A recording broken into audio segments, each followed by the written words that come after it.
Hello दोस्तों, मैं ओम प्रकाश। आपका स्वागत है हमारे यूट्यूब चैनल चंदन क्लासेस पर। मशहूर यूट्यूबर मनीष कश्यप ने जन सुराज पार्टी ज्वाइन कर लिया है। 7 जुलाई 2025 को एक कार्यक्रम में पटना में जो हो रहा था, उस कार्यक्रम के दौरान उन्होंने जन सुराज पार्टी ज्वाइन किया। वहां पर उपस्थित थे जन सुराज के प्रमुख प्रशांत किशोर, जिन्हें पीके भी कहा जाता है। उन्होंने काफ़ी तारीफ की। प्रशांत किशोर ने काफ़ी तारीफ करते हुए कहा कि बिहार का एक मेहनती बेटा है मनीष कश्यप, जो आज किसी पहचान का मोहताज नहीं है, और उसकी पहचान ना ही बीजेपी की देन है, ना ही आरजेडी, ना ही जन सुराज पार्टी की। अपनी मेहनत के बदौलत यहाँ खड़ा है, किसान का बेटा है। और उन्होंने काफ़ी तारीफ की। चलिए मनीष कश्यप के बारे में थोड़ा जानते हैं।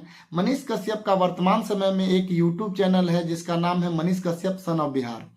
वहां पर 9.31 मिलियन अभी सब्सक्राइबर हैं वर्तमान समय में।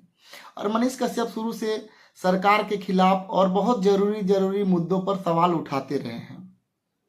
उन्होंने अपना मुद्दा चाहे कॉलेज के स्टूडेंट के लिए, चाहे मजदूरों के लिए, हर किसी के लिए उठाया है, और इसके वजह से उनकी लोकप्रियता काफ़ी बड़ी थी। पब्लिक उन्हें बहुत प्यार करती थी। लेकिन उनका मुद्दा उठाना लोगों को बहुत पसंद आता था। लेकिन इस दौरान एक फर्जी न्यूज मामले में उन्हें गिरफ्तार कर लिया गया था। और गिरफ्तार एक्चुअल में उन्हें किया नहीं गया था, उन्होंने सरेंडर भी किया था। हुआ यूं कि तमिलनाडु में बिहार के मजदूर काम करते थे, उससे रिलेटेड उन्होंने कुछ मारपीट का कुछ मुद्दा था, वो न्यूज पर चलाया था। उसके बाद उन पर एफआईआर हुआ था, पुलिस उसे ढूंढ रही थी, और तब उन्होंने बिहार पुलिस को सरेंडर किया था। उसके बाद बिहार पुलिस ने उन्हें तमिलनाडु पुलिस को हैंड ओवर कर दिया था। मामला काफ़ी दिन चला, 9 महीना तक लमसम वो जेल में रहे। और जेल से निकलने के बाद उनका काफ़ी स्वागत भी किया गया, दूध से नहलाकर उनका स्वागत किया, जैसे अनिल कपूर का स्वागत किया था नायक मूवी में, दूध से नहलाकर। इस तरह से उनका काफ़ी स्वागत किया गया और लोगों में उनका पॉपुलैरिटी और बढ़ा। उन्होंने खास तौर पर निशाना साधा राजद नेता जो लालू यादव के सुपुत्र हैं तेजस्वी यादव पर। उन्होंने उस समय नीतीश कुमार की सरकार थी, और आरजेडी के जो तेजस्वी यादव हैं वो भी उप मुख्यमंत्री थे। उन्होंने काफ़ी सवाल उठाया और उन्हें चैलेंज भी किया। बहुत तरह की बातें हुई, जेल से निकलने के बाद भी, जेल से निकलने से पहले भी। उसके बाद 2024 का चुनाव आया लोकसभा का। उस दौरान इन्होंने काफ़ी दमखम से इलेक्शन लड़ने का पूरा मन बना लिया था। चनपटिया लोकसभा क्षेत्र से ये चुनाव लड़ने का तैयारी कर रहे थे। काफ़ी तैयारी के बीच में ही इन्होंने बीजेपी ज्वाइन कर लिया।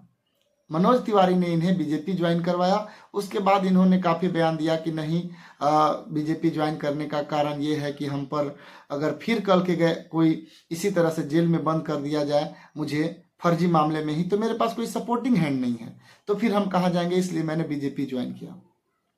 उन्होंने बीजेपी ज्वाइन किया था अप्रैल 2024 में।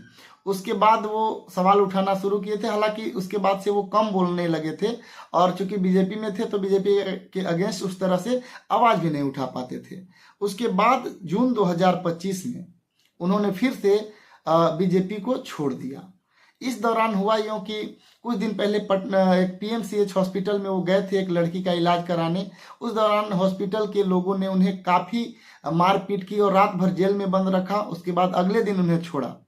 छूटते ही वो काफ़ी आक्रामक हुए और काफ़ी सवाल उठाने लगे।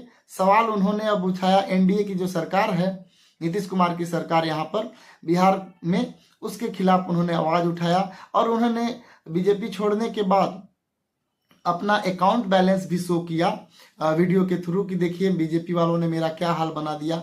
उस समय मेरे अकाउंट में काफ़ी पैसे रहते थे, अब पैसे नहीं है। और उन्होंने कहा कि बीजेपी ने मेरे साथ धोखा दिया है, कहा था कि एक उच्च पद पर आपको रखा जाएगा, लेकिन उन्होंने ऐसा कुछ नहीं किया।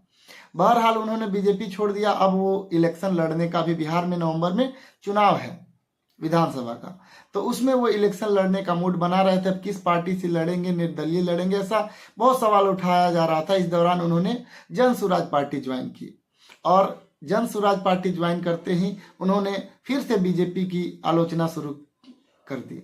अभी हाल ही में एक आलोचना का वीडियो उनका मैंने देखा जिसमें वो कह रहे थे कि सबसे पहले तो मैं बताना चाहूँगा कि बीजेपी की सरकार बिहार के लिए है ही नहीं, बिहार के लिए अच्छा है ही नहीं। उन्होंने सवाल उठाया।